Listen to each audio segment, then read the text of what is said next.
everyone, it's Grandmaster Ben Feingold, August 18th here at the Chess Club and Scholastic Center of Atlanta. And tonight's lecture is on Richárd Rapport, and the guy who suggested it to me, he's not here, which reminds me of lots of funny stories, but I'll tell them later. Richárd Rapport is one of the three most interesting players in the world over 2,700. He always plays for a win. He always plays a little wild and crazy, but not too wild and crazy. And I would say that his play is very similar to Dubov, your favorite player, Daniel Dubov. Yeah, I think we got the Three Stooges in the audience here. But he's better than Dubov. He's more stable. Dubov sometimes, losing out of the opening because he plays crazy. But Dubov has good novelties in the opening, good ideas. Now, the best thing about Richárd Rapport is pretty obvious. He has the accent over the A. Okay, that's you guys don't have that. Terrible. He's from Hungary, and when he was young, his family was poor because they were hungry, and he had to win chess games to eat. That actually is what happened when I was a kid, and that explains a lot. Richárd Rapport, like you people here in the room and you online, became a grandmaster at age 13, right? Yeah, it's exactly the same. He's Hungary's youngest ever grandmaster, and they got some young grandmasters. Juda Polgar, Peter Leko, those are some young grandmasters. But he showed them all. He was born in a city nobody's ever heard of, so you know he's good, right? And I can't pronounce his mother's name, so they got to be good at chess. Both were economists. He played in a lot of junior events. He was well known when he was 9, 10, 11, 12 that he was going to be, a very strong player. His highest ranking ever, and I think it's his current ranking, is 11th in the world. That's why he's your favorite player. And Hungary has a very good Olympic team, except that, Juda Polgar retired. And Leko doesn't play very much, but I mean, Hungary's still quite a good team, and Richárd Rapport is not kidding around. He's beaten Magnus more than once, and he's married to a WGM from Serbia, and it even says in his Wikipedia article that he uses unusual openings, which is a little bit unusual for a 2750 plus. Usually they're pretty straight-laced.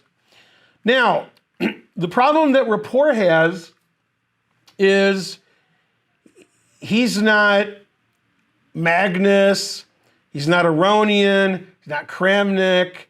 So there's a lot of people in the chess world that are more famous, and he's not 15, 16 years old. If he was, he'd be more famous because he's 2750.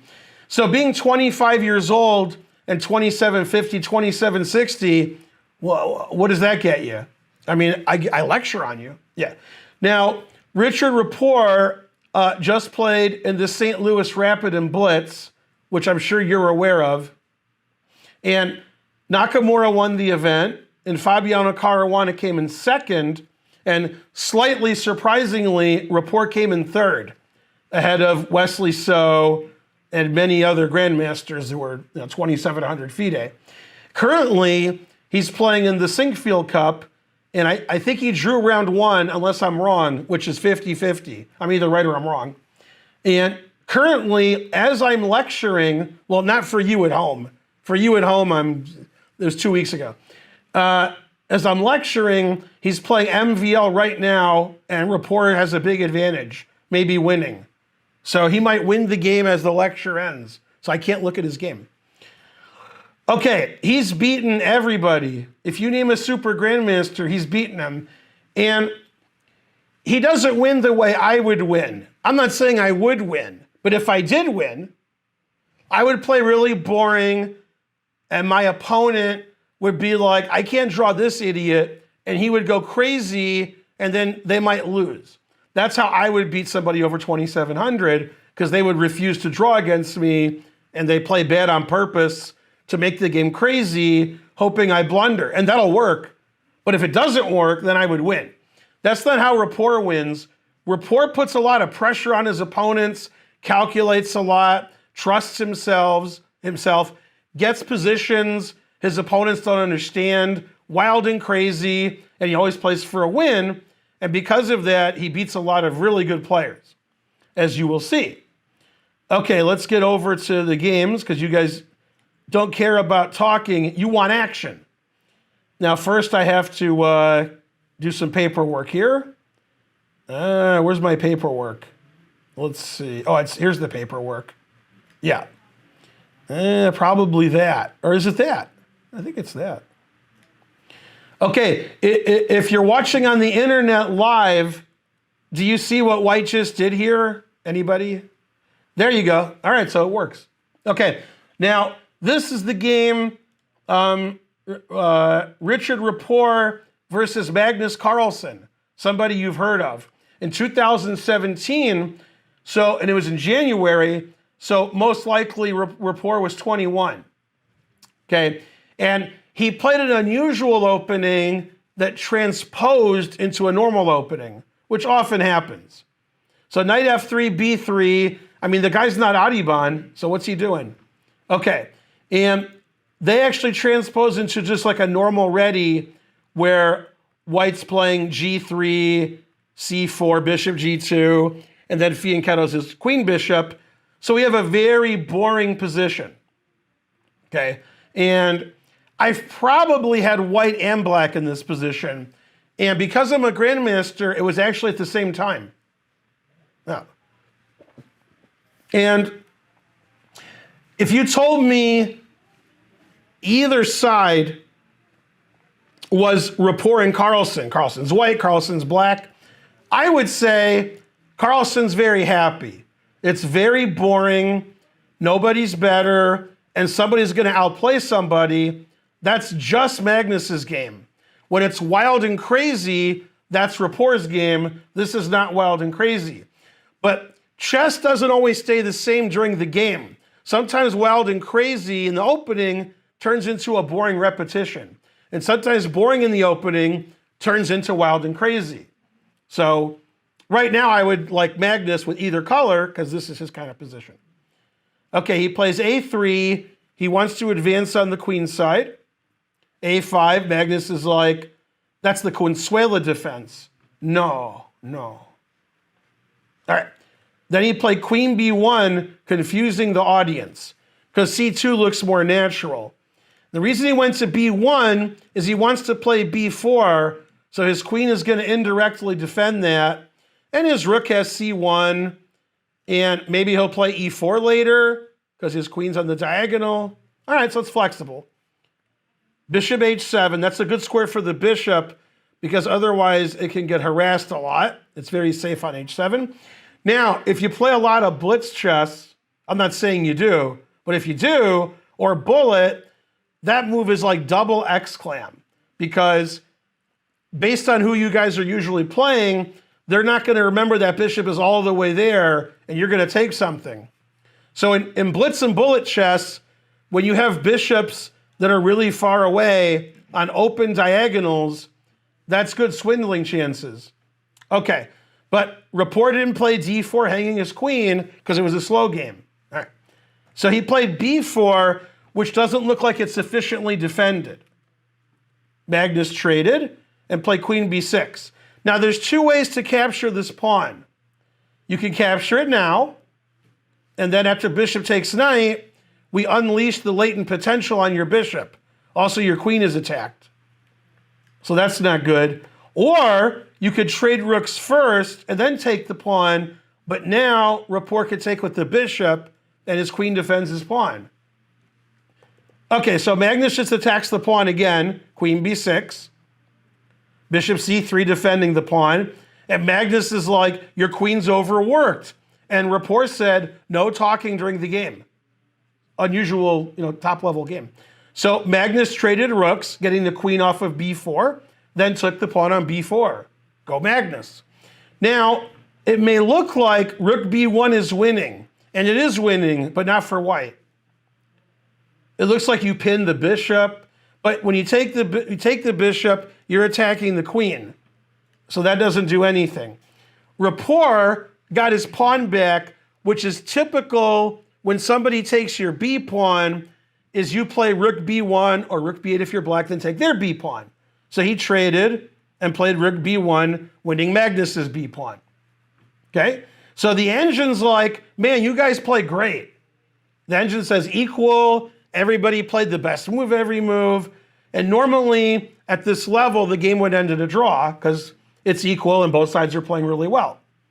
Magnus played e5, which the engine likes, and in this position, if two supercomputers were playing, probably white would play bishop h3, putting pressure on the knight. And the engine says it's equal, and that's a fine move, but Rapport made a move which makes the position very weird and complicated. That was a good idea against Magnus. Magnus likes solid, safe, easy to play, and he played d4, confusing the audience. Now everybody can take everybody, or you could play e4, so you got to think a long time. The engine doesn't like e4 because of knight e5. And now that queen's looking pretty good. You can't trade because you're getting forked over here. And my knight on e5 is great. What a great knight. What a beautiful audience. Okay, so bishop h3 is coming. This pawn's weak, c5 maybe. The engine doesn't like e4. It likes what Magnus did. Take on d4, take on d4, and white has tremendous pressure everywhere. Okay, lots of pressure. And Magnus plays c5, which the engine says is fine. Now, if I was white, I would be tempted to play knight b5 attacking the queen, but the engine doesn't like that. It says queen e6, putting pressure here. It doesn't like the knight out here. He played knight b3. This is more advantageous because it defends the knight, so there's no queen takes knight later. It puts pressure on this pawn, and this knight is going to go somewhere once we decide what's happening with this pawn. And in this position, Magnus decided to play d4, and not engine approved, although I would definitely play d4. Maybe that's the problem. If Magnus plays a move I would play, maybe it's bad. Okay, bishop h3, and then d3 is the losing move. And if you asked me to understand this position before I did some work on it, before the lecture, I actually did work. I would say d3, very reasonable, and if white doesn't take that, black has a pass pawn on the 6th rank. And the engine says, no, d3 is terrible. I mean, I saw the rest of the game, so I'm like, okay, but if I didn't see the rest of the game, I'm like, that looks pretty good. And Rapport understood the position. He played e3, and there's always a question of whether this pawn's good or it's going to get captured later.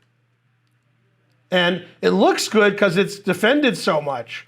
The problem is, when the black pawn was on d5 and d4, it stopped white from advancing, but now it doesn't. And Magnus compounded his mistakes. I assume he was in mild time trouble. But it was mild because this is the late 20s. This isn't like move 37. He played knight e5, which is a very bad move. Bishop g2 is the correct move because the bishop isn't doing anything here anymore. He attacked the knight. Now the bishop's great. And unfortunately, white has a very simple plan that Magnus underestimated. The plan is so good that the engine suggests g5. That's not a move I would consider. Magnus played rook c8, and he got rolled. Rolled, just very simple. f4 attacks the knight, and then e4. By the way, knight g4 is bad, but white's already winning. And then e4, threatening e5. e5 is easy to stop, except for one thing. Yeah, then he's just getting beat, because if I play e5 and you somehow find a square for your knight and queen, man, bishop d5, man, that's annoying, terrible. Queen A7, come on. Okay, so the engine says white's completely winning here, which is surprising to me. I would think white's better. But Magnus playing D3, knight E5 just loses the game. And Rapport put Magnus under some pressure. He had to decide what to do with his center pawns after D4, and the engine says, no, that was a bad decision. So he sacrificed a piece, and Rapport had amazing technique here. Every move he played was the engine move. Okay, Magnus is like, I got some counterplay over here. My rook's coming in here. I got to pass D pawn. I'm the best. And Rapport played rook B6 because he wants to trade rooks. He wants Magnus to take, he'll take, and now black has nothing. Black's not going to play rook E2 or rook E1 or anything. Now he's just down a piece.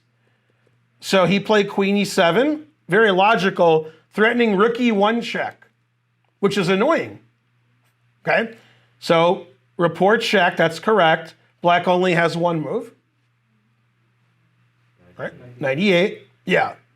And if I was white, I would be very scared of rook E1 check. But when 2700s calculate, they're not scared or not scared, they just calculate and they play the move that's the best. Okay, and black's threatening rook E1 check, and white's like, I'll threaten rook E8 check. Bam. And you will agree if white plays rook takes E8 check, that's pretty good. That's good. It's easy to stop except for one thing. Yeah, you can't stop it. So he wins Rapport's queen, and Rapport says, yep, all right, you won a queen. Now you can stop rook takes E8 check.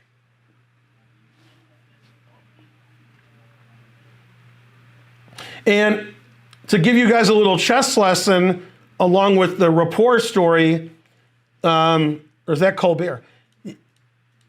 When you got that situation, a knight blocking a queen, there's no checks.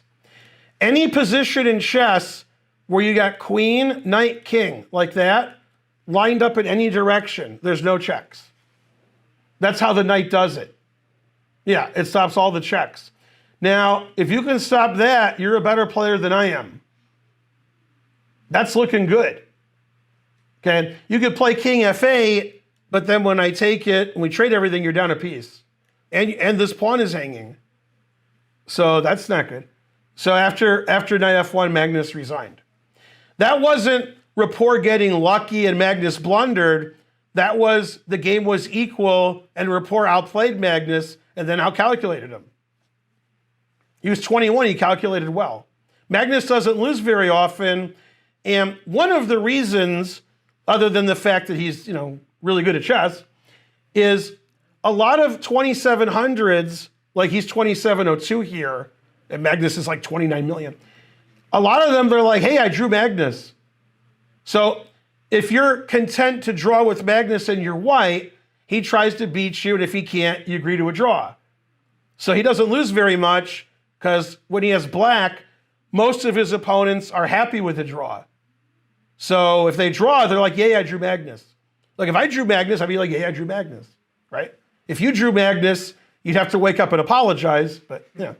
Okay, so that was a pretty good game, but I'm saving, I save stuff. Now, here's the only question that can never be answered, except the guys are gonna answer on the internet. When I push F11, and this pops up, do they see it? What, you see in this position, you saw E4? What? That worked? Okay, that's amazing. All right, so this is Benjamin Bach versus Richárd Rapport, and you may notice my eyes are red because I was crying all day because Benjamin lost. This is what it sounds like when the doves cry. I mean, I'm Benjamin, and he's Dutch, and I raid him on Twitch, and he raids me because we're Benjamins. We're like that. And at the World Open this year, which was like a month and a half ago, I played another high-rated Benjamin, maybe the highest, Benjamin Gladura. And that did not go well for me. I wasn't upset because he's Benjamin. So, yeah. And I've played Joel Benjamin many times, But his last name is Benjamin, so how does that help me? Okay, now, whenever Benjamin Bach, whenever he raids me, he always, before he leaves, he says, I'll be Bach. Yeah, exactly. And then he turns on Mozart. I don't know what he's doing. Okay, so Rapport's black. This game was played in 2014. Now, I'm assuming some of you haven't heard of this guy, Richárd Rapport, the guy I'm lecturing on. You can say you haven't heard of him, that's okay. I've heard of him. Okay. Some people haven't heard of him, which is weird because this game was 7 years ago and he's 2,700. So that means when he was 18 or 19, he was 2,700. So everybody should have heard of him. But you know, truth hurts. Okay. So he's playing Bach and he plays the Philidor, the move order that I approve of. Okay. This is the right move order. Yeah.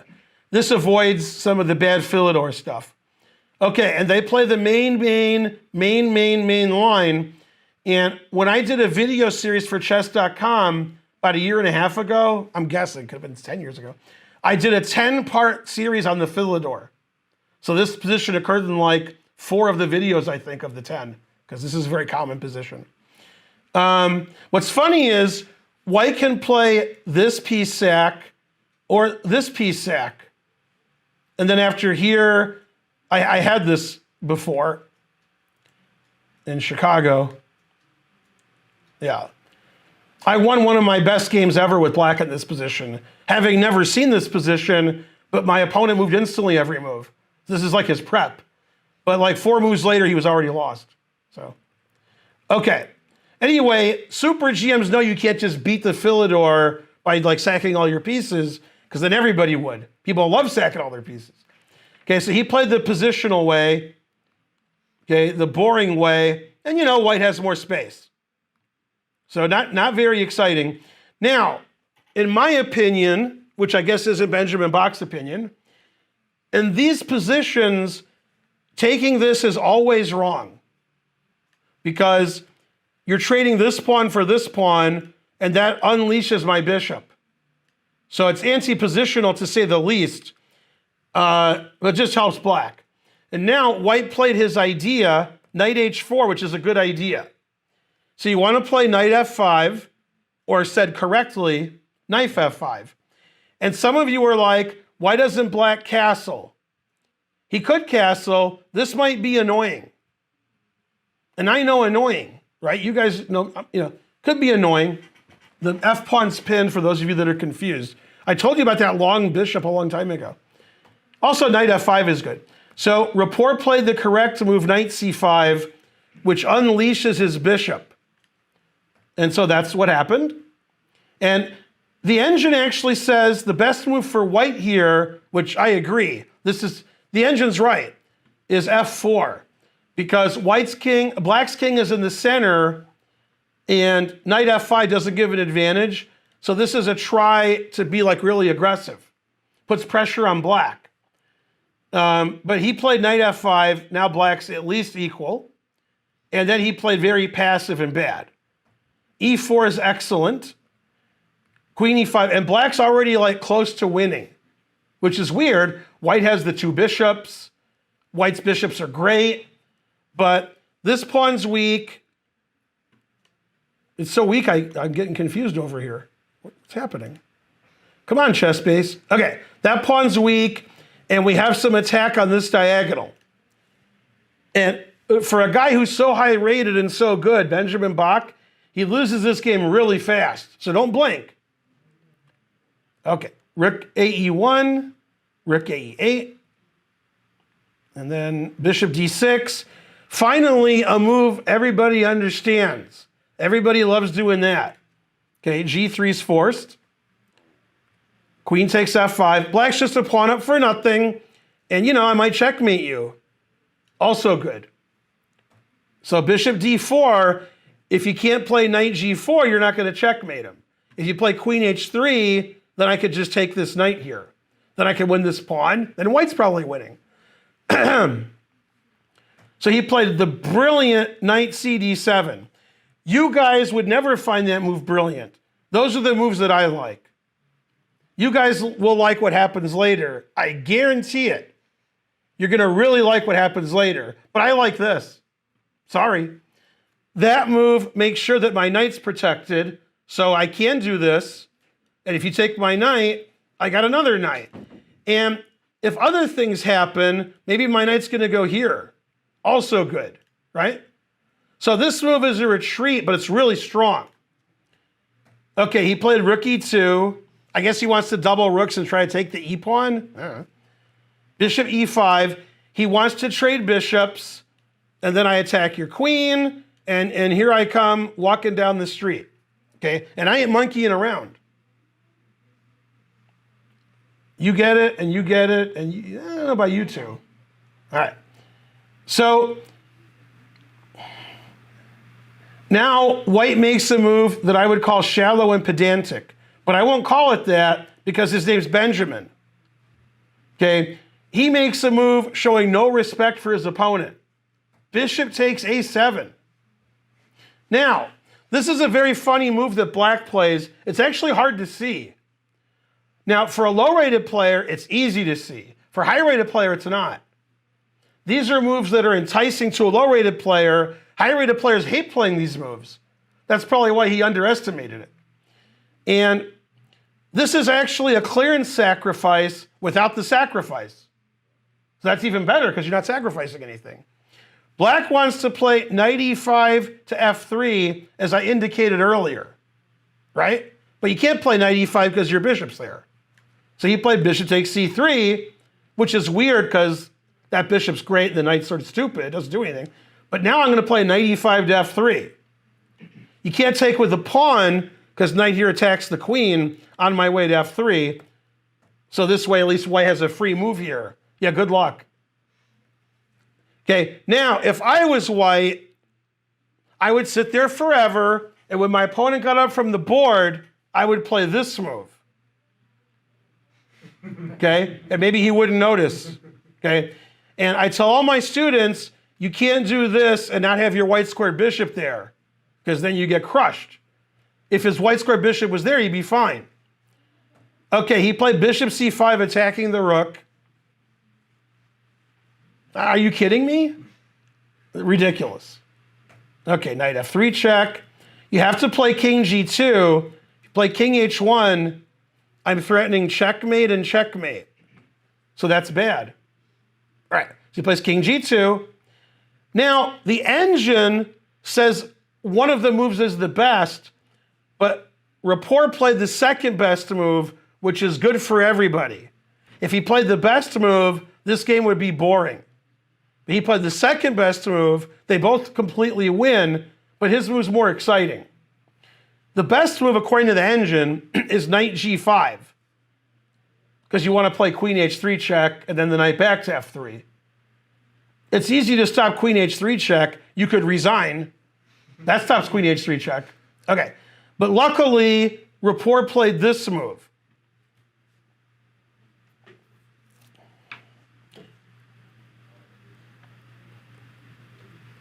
In this position, because I play knight f3. That's defended by, yeah, rooks are much better than knights. What's he asking? He's asking, no, because he's still getting checkmated. Yeah. Yeah, no, your king is really bad. Yeah, there's good and there's no good. This is no good. Yeah, this king's no good. Yeah, and also, I could play queen h3 here with the idea of knight g4. Man, truth hurts. Yeah, I got two knights, one for each of you. These aren't defending very well. Yeah. No, bishop c5 is silly. Any move that you guys suggest is better. Bishop c5 just ignores what black's doing. Well, you can't do that. Black's doing stuff. Probably the best move is king g2, because that stops knight f3. Although, oh, I guess king g2 loses in one move. Damn. I thought it was the best move, and then I saw that, and then I gave up. Because the rook's hanging, and this is not good. All right, so my best move lost instantly. Okay, so bishop c5, no good. Okay, rook e5. Now, white must play rook h1, which is ridiculous because the bishop's hanging. But losing a bishop is better than what happened. Not for us. For us, what happened was great. He took the rook, and you will know Richárd Rapport's name is the Lord when he plays what move? Queen h3. What's that? Queen h3. Yeah. That's what Karen was going to play. Obviously, king h1 hangs every checkmate ever. So he played till mate. Now that's good. If he resigned here, you got to play till mate when you're a top player and this happens because people want to see that. You got to give the crowd what they want, right? If he resigned here, there'd be 100,000 people on the internet saying, why did he resign? Now they don't say that because the game ended in checkmate. Then check, there's one legal move, and mate. The rook e5 was great because it threatened that mate, and it threatens the bishop on c5. So it's just like white can resign there. But he let him mate him. He knew after bishop takes rook he was getting mated. So, but he wanted, that the crowd has rights. Not sure what they are. You know he was losing after he grabbed the pawn on a7. I mean, take the pawn on a7. Are you kidding me? Like there's chess played in the center and the king side. Yeah. But that's funny. It was a Philidor, which is considered passive and solid. And then Rapport just tore him to bits. Now, one of the things I like about Rapport and Dubov and the guys who are interesting, they actually play the Philidor a lot, both of them. And the reason is nobody plays these openings, right? So if you play the same opening every game like every other grandmaster does, your opponent knows everything. If you play openings that are somewhat discredited or considered not as good, then your opponent's not expecting that because why would you do that? And then they get unique positions and then they can use their talent to win. That's what I do when I'm playing people like under 1800. There's no theory in those games. We're out of theory on move 2, then they show me why they're under 1800. If they memorize 20 moves of some opening, I don't want to see that. I want to see them on their own at move 3 and they're choking on their own rage. That's what I want to see. Okay, this is just a much higher level. All right, last but not least, this is I saved the best for last. That's how I do it. Okay, this is Duda, who just won the World Cup versus Rapport from Tata Steel 2 years ago, which is in, Vikonsee in the Netherlands. Okay, so the whole game, the engine's like, it's pretty equal. I don't want to show you that because that's too boring. Okay, and the engine's like equal, equal, equal, equal. Okay, and this is also equal. And there's different kinds of equal. There's equal where you guys could draw Magnus, and then there's equal like this, where you'd lose with both sides every time. There's different kinds of equal, okay? So this is one where it's really tricky. Now, of course, I'm rooting for black because white played f3 earlier. Terrible.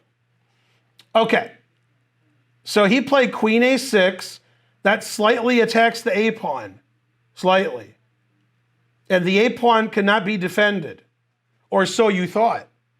White defended the a pawn, confusing the audience, the YouTube audience, the people here, the people on the internet. How did white defend this pawn? Attacked twice, defended once. Knight b3. That's right, played knight b3. Not only did he defend his pawn, he attacked the rook. And that is the best move. And Rapport took the knight, obviously. And now Duda blundered. I don't blame him. I don't blame him for blundering. Okay, white has one move that draws here. If you guess every legal move, you'll get it. But probably like the first 6, you might get it, I don't know. He didn't get it. Oh, you're banned and your children's children. He said king f2. Yeah, not good. Queen b2? Queen b2, very good. Yep, that move draws. You're threatening mate on h8 and the bishop. The engine says rook c8, stopping mate, and says this is a draw because it's a draw. So queen b2 would have drawn, then I wouldn't show you this game. In an alternate universe, the same class is happening, and I'm not showing this game because he played queen b2. But in this universe, He played queen d8. Now that looks pretty annoying. Now this is what's funny. This is very common when 2,700 players lose. This is common, not when you lose. When you lose, you're like, oops, I hung my queen, and oops, I hung my rook, and I hung mate and won, and I'm playing on the wrong board, and my flag's been down for an hour. When these guys lose, what he thought was he's winning, and he didn't see that black was winning. And white is winning, except black's winning. So if black doesn't play the winning line, then the queen d8's good. I mean, queen h8 mate is annoying. Okay, so he plays check, obviously king f2. Check, obviously king g3. And this is the move I guess he underestimated. Black has one move here that wins. H4 does win, pause, for white. Queen takes h4 check. Uh-oh. That's not good, is it? Then queen h8 mate. Yeah, for those of you on YouTube, yeah, then not good. Yeah. What'd you say in my ears? No, you get checkmated like a grandmaster. Mate. Truth hurts. Yeah. All right, so h4 was close. That's a good hint. Yeah, F4. F4. Okay, let's analyze the ifs. Okay, so white has here, here, here, and here. You got to think one of them's okay, then you'd be wrong. White played king takes f4. The engine agrees.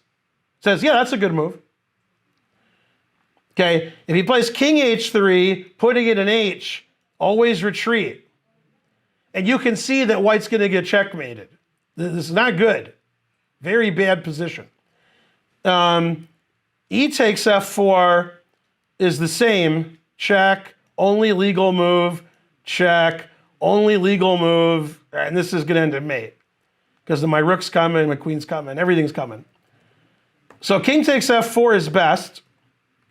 Okay, now black has one move that wins. Rook c4 check. Okay, you can play king here, pawn here, king here. And queen here. Queen d4, not good. Okay, if you play king g3, which he did not play, then I play... Wait, did he play king g3? He did play king g3. That's good. That's the most brilliant of what could have happened. So I'm glad he played it. Okay, if he plays king here, I think more than one move wins, but I'm going to bet on this move. I'm a betting man. All right, this white's going to get checkmated. Ridiculous.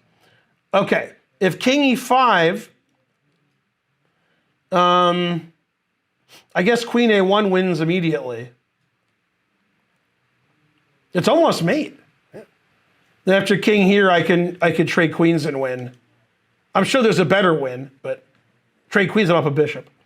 Okay, so king g3, and it's possible, I'm not saying it's true, it's possible this idea that Rapport played is what Duda missed. Okay, if you play queen e1 check, king h3, it looks like white's king is safe because white's queen is defending h4. And we're threatening mate, we're threatening the bishop. So, it looks pretty good. And this idea that Rapport played, I don't blame Duda for missing it. I don't blame him at all. No blame. And even after you see it, it's still not clear. That's the engine is clear. The engine's like, oh boy. But for a human, this is really difficult. It's tough when both sides are getting mated, and it's also tough when you're in time trouble and both sides are getting mated. Because if it's white's move, it's mate.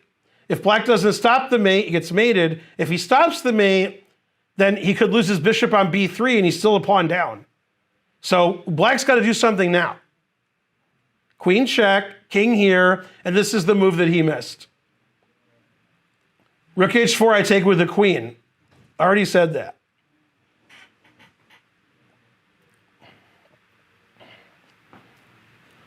Now, it's very understandable why Duda didn't see this. Very understandable. What's that? Rook c8. C8. Rook C8, yeah. And what that does is it unleashes the latent potential of the bishop. The bishop wants to jump over the rook and go to E6 with advantage. But the rook is in the way. Now that's a clearance sacrifice. You can't take with the queen because you lose your queen. Although the engine would probably take with the queen because it doesn't get mated as quickly. But all right. And the rook's attacking your queen and your rook, so you take. Check. There's one legal move. G4. Check. Now there's two legal moves. There's what he did, and there's King G2. And King G2 loses because queen check, and then if you go here, I guess you get mated. But if you go here, I take this with check. I just keep taking things with check, and eventually I win. But I think this win's easier, maybe. Man, I saw why this won, but I forgot because I'm too old. I know why this wins. I apologize. After you check and take everything with check, right? You just take the rook. The rook's hanging because he played rook c8, and black's up 700 pawns with check. Yeah. Okay, so he played fg instead of king g2. Queen takes e3 check. Okay. He played king h4. If you play king g2, I go check. If you play king h1, this is mate. If you play king anywhere else, well, king here, this is also mate. So if you move your king, I check, and then my queen and bishop are on your rook. That truth hurts. So he didn't do that. He played king h4, and then check, and then he resigned. Okay. Again, no resigning. You gotta play till mate so the audience isn't confused. If you go here, this is very easy mate in 2, right? Okay. And the way to win against king g5 is funny.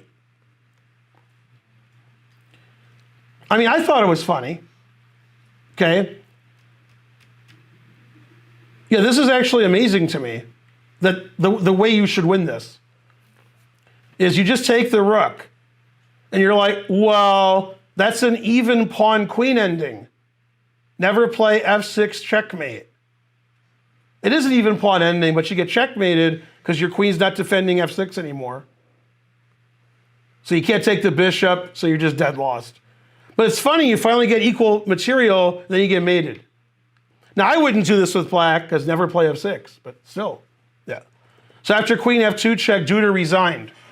And these players, Duda and Rapport, I've always been big fans of them because they always have about the same rating, they're about the same age, and they're both getting better. And Rapport is very exciting, crazy player, and Duda is not. Duda plays 100 moves of theory, then plays great. So their ratings are almost the same, and as you all know, Duda just won the World Cup, beating Karyakin, beating Magnus, beating Vidit, beating Onishuk, and everybody else. Very solid. And there was never a game that if Duda drew, he would have lost the match. He was never like in trouble in the World Cup. So Duda's great. That was a great game. And Duda tried to win, sacking his knight and playing queen d8, but he got mated before he mated his opponent, which was Rapport. Rapport's better, I think, in crazy positions.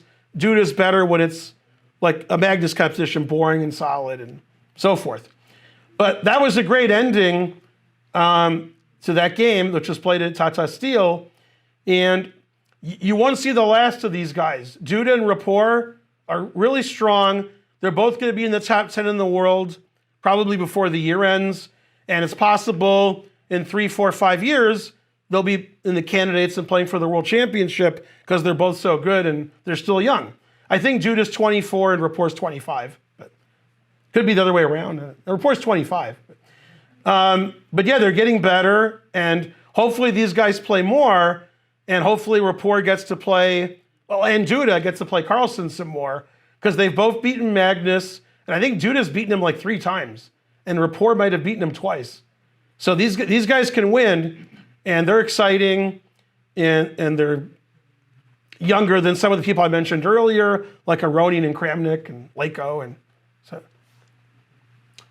that's correct. He just said, wasn't it Duda who ended Magnus's streak? That was in Tata Steel this year. Right. Duda beat Magnus in January of this year, and something like 125 games in a row without losing. Then Duda beat him, and then Rapport's like, what about me? And then Rapport just played in the St. Louis Rapid and Blitz. He's playing in the Sinkfield Cup now. So these guys are moving up in the world. Yeah. So that was on Richárd Rapport, the Hungarian genius, the prodigy. He's one of the top, he's number 11 in the world. Hope you enjoyed that lecture. Please like and subscribe and follow us on Twitch. There's my channel. There's our YouTube channel you're watching right now. There's my YouTube channel, which is even sillier. But this one isn't really silly. Terrible. So thanks from the Chess Club and Scholastic Center of Atlanta. This is Grandmaster Ben Feingold. Until next time, bye.